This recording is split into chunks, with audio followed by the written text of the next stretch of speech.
বন্ধুরা, আপনারা যদি গৌতম গম্ভীরকে সেরা কোচ মনে করে থাকেন তাহলে আজকের ভিডিওতে লাইক করতে ভুলবেন না। কলকাতা নাইট রাইডার্সের এই হার দেখে গৌতম গম্ভীর রীতিমতো ক্ষুব্ধ। তিনি সরাসরি জানিয়েছেন কেন কলকাতা ম্যাচটি হারছে এবং দলে ঠিক কি পরিবর্তন আনা প্রয়োজন, যা শুনে পুরো ক্রিকেট বিশ্ব অবাক হয়ে গেছে। গম্ভীর ঠিক কি ভুলের কথা তুলে ধরেছেন এবং কোন নতুন পরিকল্পনার কথা বলেছেন সবকিছুই জানাবো আজকের ভিডিওতে, তাই ভিডিওটি স্কিপ না করে সম্পূর্ণ দেখুন। আর আমাদের চ্যানেলে নতুন হয়ে থাকলে এখনই সাবস্ক্রাইব করুন।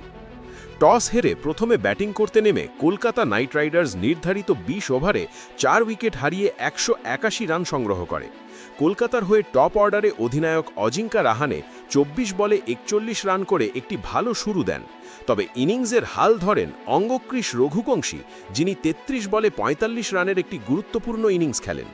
মিডল অর্ডারে ক্যামেরন গ্রিন ২৪ বলে ৩২ রান করে অপরাজিত থাকেন এবং শেষ দিকে রোভম্যান পাওয়েল মাত্র ২৪ বলে ৩৯ রানের একটি ঝড়ো ইনিংস খেলে দলকে লড়াকু পুঁজিতে পৌঁছে দেন।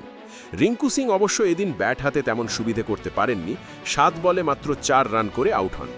জবাবে লখনৌ সুপার জায়ান্টস লক্ষ্য তাড়া করতে নেমে এক রোমাঞ্চকর লড়াই উপহার দেয়। লখনৌয়ের হয়ে সবচেয়ে বিধ্বংসী ব্যাটিং করেন আয়ুষ বাদনী এবং এম চৌধুরী।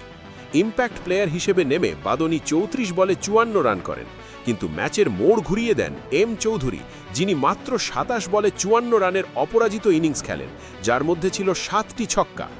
কলকাতার বোলারদের মধ্যে অরোরা ২টি উইকেট নিলেও শেষ পর্যন্ত লখনৌ জয়ের বন্দরে পৌঁছে যায়। ম্যাচ শেষে পরাজয়ের পর গৌতম গম্ভীর তার ক্ষোভ উগড়ে দিয়েছেন। তিনি সরাসরি বলেন ১৮১ রান ডিফেন্ড করার মতো যথেষ্ট পুঁজি ছিল, কিন্তু বোলারদের পরিকল্পনার অভাবেই ম্যাচটি হাতছাড়া হয়েছে। কলকাতা দলের এমন ম্যাচ হার দেখে ও বাজে পারফরম্যান্স নিয়ে গম্ভীর স্পষ্ট জানিয়েছেন যে ডেথ ওভারে বোলাররা বারবার ভুল লাইন ও লেংথে বল করেছেন। বিশেষ করে এম চৌধুরীর মতো ব্যাটারকে হাত খোলার সুযোগ দেওয়া ছিল সবথেকে বড় ভুল।